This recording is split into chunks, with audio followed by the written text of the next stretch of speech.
Good morning and happy holidays, everybody. I wanted to come on this morning because I just wanted to share with you a bit of my personal story. And it occurred to me the other day that apart from the fact that this has been a really interesting journey for me for the last 6 weeks, as well as for you, because obviously you've met each other and you now know that you're not suffering by yourself, far from it. There's just so much suffering out there.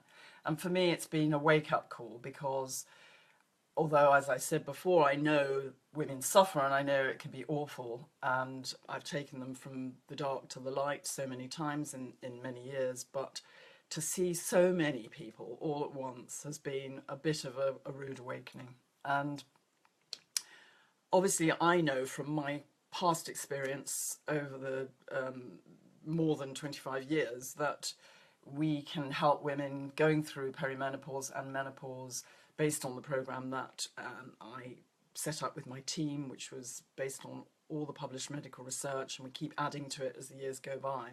So it's a really, really effective approach, and it addresses everything you need to address at this time of your life, looking at your nutrient levels, your falling estrogen levels, your diet, your lifestyle, everything. And at the end of the day, people come out feeling so much better. So from my perspective, to see people suffering in the way you are is just so unnecessary and so frustrating, and it just makes me feel really angry.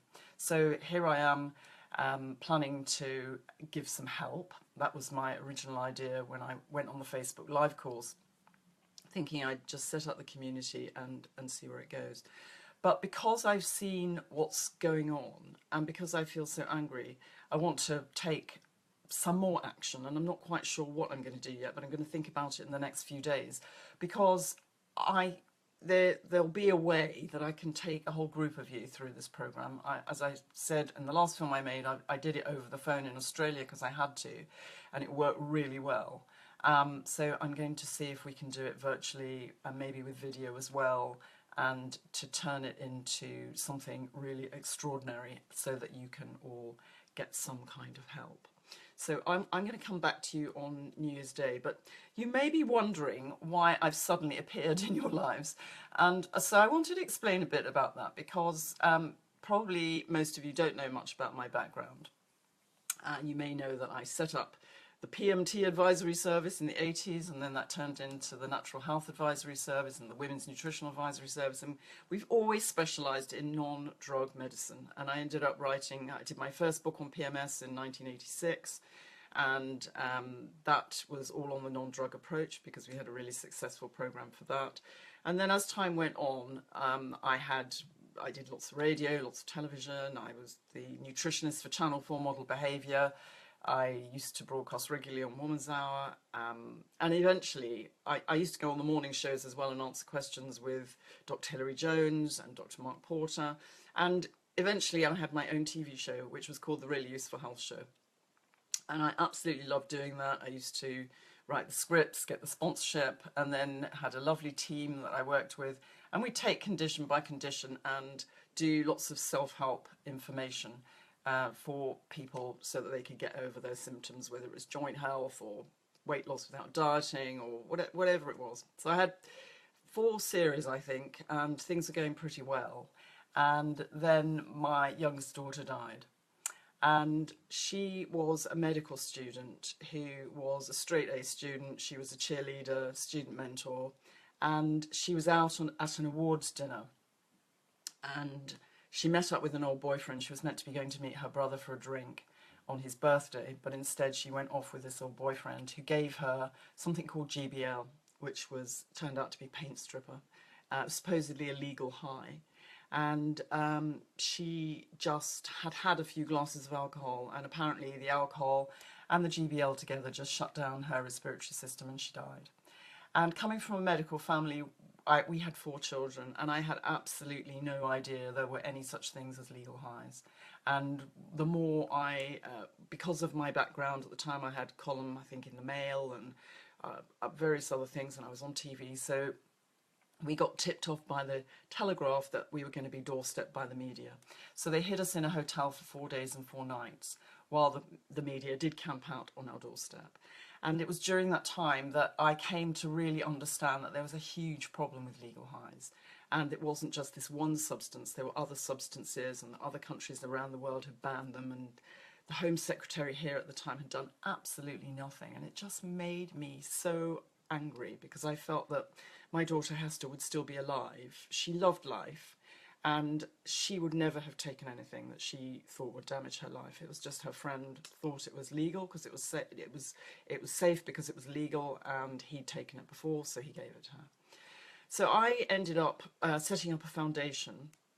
I brought together a group of 25 world-class experts, and we campaigned for years and years. In fact, it was 6.5 years we campaigned, and we achieved lots of different milestones where we got various things banned, but as fast as you banned them, new things came onto the market. So it became, although I carried on seeing patients for about a day to half a day a week, everything else I did in the health field went by the by, and I focused on the Angelus Foundation. So you can Google it. We set up the Angelus Foundation and a website for young people called Why Not Find Out. And I made so many films, we did research, we went into schools, we've done all sorts of raising awareness things, reaching millions of young people and some of their parents. And this year, in May, we got the new psychoactive substance bill came into being, which banned all legal highs. We closed down about 500 retail outlets, including 115 websites. And now Angelus has merged with a bigger charity called Mentor, which is wonderful, because obviously the good work will continue. So earlier on this year, I knew that my life and time with Angelus was coming to an end. And so I decided to revisit. Before Hester died, I was in the process of setting up a community, just like Midlife Switch, and involved some of my celebrity friends. And we were going to provide a platform for women, which again would be the go-to place where people could come and get information, get the questions answered, and meet experts.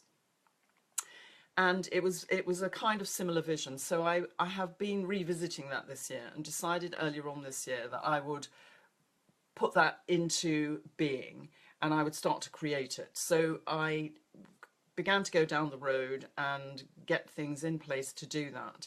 And then very sadly, my mum had ovarian cancer, and she was given only a few months to live. So I put everything on hold in April. I was halfway through the new book, and I just put everything on hold because I decided I wanted to spend time with my mom, wanted to care for her in those last few months. And also I was engaged to, I'd met about 4 years ago, an amazing man who just was a complete sent from heaven as far as I was concerned, and we wanted to get married while my mom could be with us. So I focused on my mom and the wedding, and we got married on the 23rd of June, and then my mum passed away on the 29th of July. So it took me a little while to come to again, obviously, after all of that. And in October, I started to get creative, start blogging again, and start to pick up the threads of the project that I'd started earlier on in the year. So here I am, it's now the end of the year. I am feeling really creative again. I am getting there. Hopefully the first part of the book will surface in the new year, it's with the designer at the moment. And there's going to be lots of exciting things. I'm not exactly sure. There are certain things I can control. So I can control how I help you, but I can't absolutely control how others help you in the short term. So I'm going to be thinking about both of those things, because I have got lots of expert friends and colleagues who I'm going to be talking to see, because I really think, I mean, this is just the tip of the iceberg. In 6 weeks, there are nearly 800 of you that have joined Midlife Switch. And I know that there are women suffering all over the world. So we need some kind of solution. And I was thinking, and I'd really like to know from you, and I'd really like it if you could like this film. That will tell me that you kind of agree with what I'm saying. And if you love it, then I'll know that you really are in agreement, because I'm thinking that maybe the women in Midlife Switch and the women that come to join us in the next few months could somehow come together and form a campaigning body to help to raise awareness about the fact that there is inadequate help for women at this stage in your life, and that there is absolutely, it's almost bordering on criminal that women are left to suffer in this way. And I just feel that somehow, I'm not sure how yet, we need to raise awareness. We need to, I've done the whole campaigning thing with Angela, so I know I'm really good at campaigning. I've got lots of contacts. And it would just be interesting to know if you feel that you would somehow like to be part. It doesn't mean you have to leave home or do anything, but you could just be supportive with your voice, maybe with a petition or some whatever we decide to do. And I'd welcome your ideas as well for the new year, because I think that we shouldn't be sitting here taking this and accepting the fact that we're getting such a rum deal. I think, and it's not just about menopause, because after that, because we're living so much longer, we've got to look after our heart, our bones, our memory, and you can do all of that if you know how to meet your needs. But if no one tells you, there's only one place you're going, and that's downhill. And I don't think that, I'm not willing to allow that, because I know there's so much information that can help people to be their best and to be in really good shape and to keep themselves in good shape so that they can stay healthy and enjoy the extra years. So I will leave you now, just wish you happy holidays, hope you have a lovely family time. Bear in mind that there is some help coming for you in the new year, and that you'll get strength from the group as well. And I will come back to you on New Year's Day, probably later on in the day in the afternoon, and I will share my thoughts. And in the meantime, please feel free to share yours with me.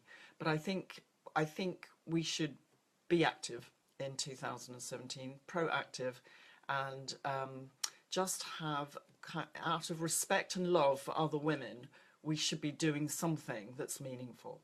So I'd love your support, and let that little acorn fester in our minds over the holidays, and meet up again in the new year.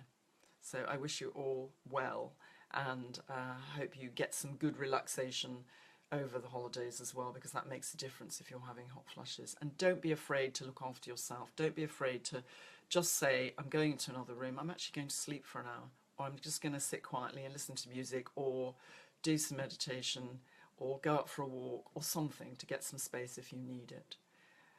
So I will be back again in the new year. Bye-bye for now.